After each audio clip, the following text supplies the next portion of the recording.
Walt Whitman's poem, There Was a Child Went Forth, first published in 1855 in the first edition of Leaves of Grass, published in 1855 with no title. It was simply the 10th poem in the 1855 Leaves of Grass. No poem in that edition of Leaves of Grass had a title. The poem that we now call Song of Myself, the first poem in that edition, didn't have a title either. The poem went through more than one title throughout Whitman's life before he finally landed on There Was a Child Went Forth, which actually makes sense because that's how the poem begins. He used the first line to title the poem. There Was a Child Went Forth, like Whitman's other poem, written about 5 years later on, Out of the Cradle Endlessly Rocking, is a Wordsworthian poem. What does that mean? It's a meditation on innocence and experience, a meditation on the move from a childlike experience of the world to a more adult experience of the world. And what's interesting about There Was a Child Went Forth is how Whitman marks the move from innocence to experience not as a feeling of loss or a presentiment of death, which is true in Out of the Cradle Endlessly Rocking. In that poem, the child notices a bird has disappeared, probably killed. And in lamenting the loss of that bird, he understands that this is a world where people die, but birds die, things die, there is death. And this understanding awakens in him a new kind of affection, an affection for that which has died. And in the awakening of that affection is also an awakening of suffering, of pain, of longing, a desire, or a sense rather that this is a life of suffering, pain, and longing. And this feeling makes the young boy want to articulate those powerful feelings, and that becomes the moment he says he will become a poet. Much different movement in There Was a Child Went Forth. The poem is less about loss and more about different modes of perception, different modes of experience. So think of it this way.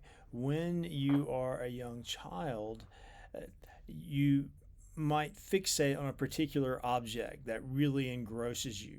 That flower, that bird, that toy, that person, that teacher. And you have the capacity as a child to block out other thoughts and feelings and to focus on that particular person alone, intensely, and for a duration. Look at how Whitman begins the poem. He says, There was a child went forth every day, and the first object he looked upon, that object he became. And that object became part of him for the day or a certain part of the day, or for many years or stretching cycles of years. So, the child looking upon an object that the child is interested in becomes so engrossed by the object that the distinction between subject and object, perceiver and perceived, blurs, disappears. The child looking at, say, a lamb on a farm becomes so fixated on that lamb that it's as if the child enters into the consciousness of that lamb, imaginatively, not literally, of course, and the child feels that it is that lamb. At the same time, the lamb becomes part of the child because the child is holding the image of the lamb, perceptions of the lamb in his own consciousness. And as he moves through the day or the weeks, however long the child's interested in that lamb, the lamb is the child, just as the child is the lamb. Whitman, in Out of the Cradle Endlessly Rocking, says that the child walking along the beach is peering, absorbing, translating. this is a tripartite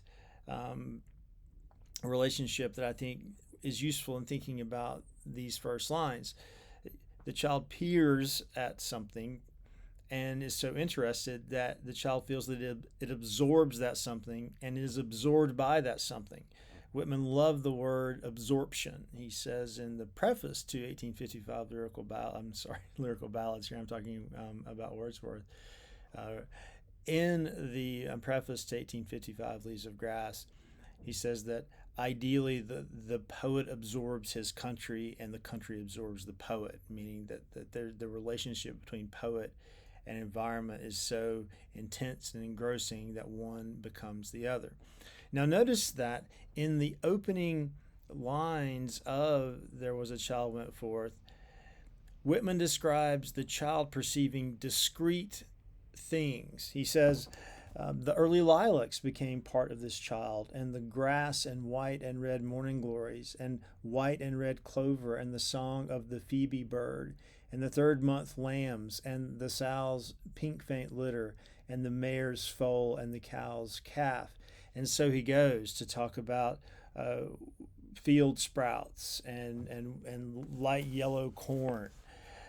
Pastoral images, country images. Whitman was probably drawing on his childhood in Long Island, where his relatives owned a 500-acre farm.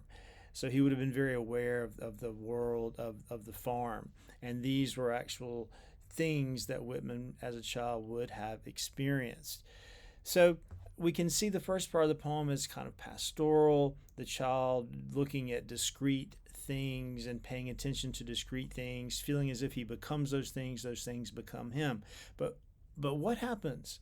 Almost in the middle of the poem, the poet moves from looking at the world of grass and plants and animals to looking at the human world, a much more complicated world.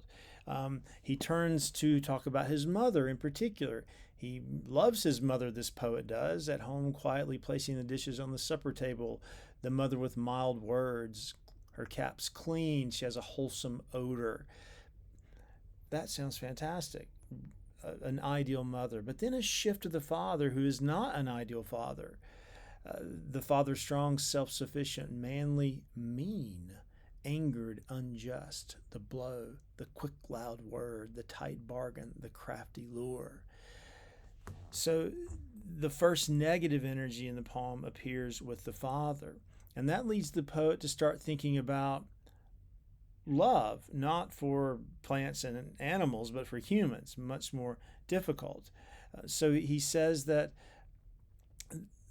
the yearning and the swelling heart caused by being in a family of positive influences, a family of negative influences, he says, this affection will not be gainsaid. This affection will not be overcome, rejected, denied.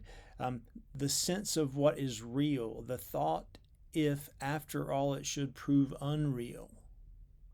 The doubts of daytime and the doubts of nighttime, the curious whether and how, whether that which appears so is so, or is it all flashes and specks? That's a striking moment where the poet's saying, affection is real. It has to be. It's so powerful. It has to be real. But then he says, but what if it's not? We doubt sometimes in the day. We doubt sometimes in the night. We wonder if our affection for our parents is real, if these figures are substantial and lasting, or maybe everything is just a flash and a speck. In other words, we've moved from the world of nouns to a world of verbs, a world of motion, transience, evanescence. How do you grasp something? How can you become something if it's moving so quickly? How can something become you if it's moving so quickly?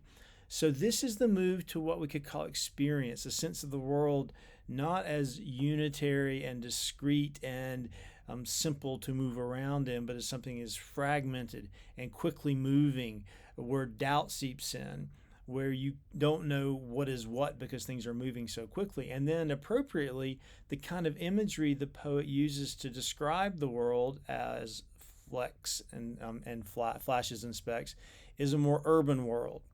He says, Men and women crowding fast in the streets. If they are not flashes and specks, what are they?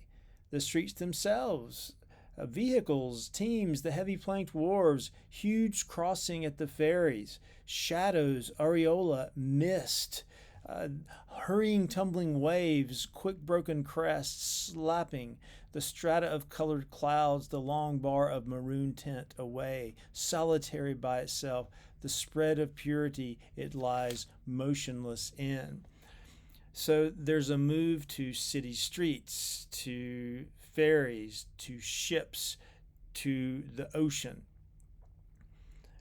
This is a much more difficult world to navigate than the more pastoral world of the child. This is a world of specks and flashes. And the poet is ultimately celebrating this motion and concludes the poem in this way, saying, still listing specks and flashes, the horizon's edge, the flying sea crow, the fragrance of salt marsh and shore mud, these became part of that child who went forth every day and who now goes and will always go forth every day. Now, interestingly, this poem, in its 1855 form, contains other lines that Whitman cut out. The lines contained in the 1855 form would be the horizon's edge, the flying sea crow, the fragrance of salt marsh and shore mud. These became part of that child who went forth every day and who now goes and will always go forth every day. And this is the line that did not make it to the so-called deathbed edition of the poem, but does show up in earlier versions of the poem. And these became part of him or her that peruses them now. Which means that I, as the reader, you as the reader, anyone reading this poem, that poem now becomes part of, I'll focus on me, that poem now becomes a part of me because I paid attention to it. Just as the child paid attention to the lamb became part of him. And I become part of that poem. I've just become part of this poem. I've entered into it empathetically. I've tried to think through it, live in it. So the gap between me and that poem has blurred and disappeared, and now there's a way in which I am one with the poem. Now, what does all this mean? If the move from innocence and experience is a move from discrete things to distributed motions. It's a move from stillness to kinesis. It's a move from wholeness to fragmentation. But notice there's not lament. Wordsworth laments childhood having passed. Whitman here does not. There's a sense that there's a way to perceive as a child, and there's a way to perceive when life becomes more complex. You sense the world as flashes and specks, and that's exciting. It's lovely. It's beautiful.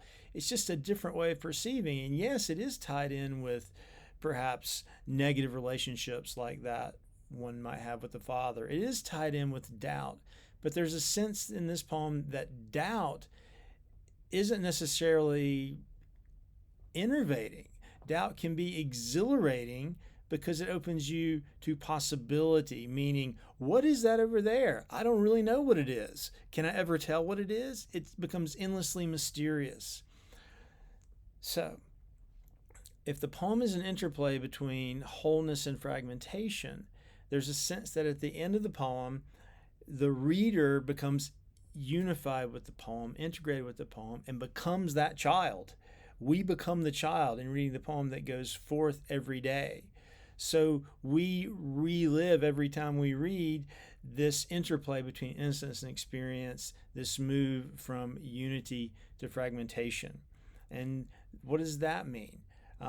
It means that this dynamic is endlessly played out in readers, but it also means that, given the rhetoric of the poem, that we as readers have been invited to experience in the world in these two different ways, without a sense that one is better than the other.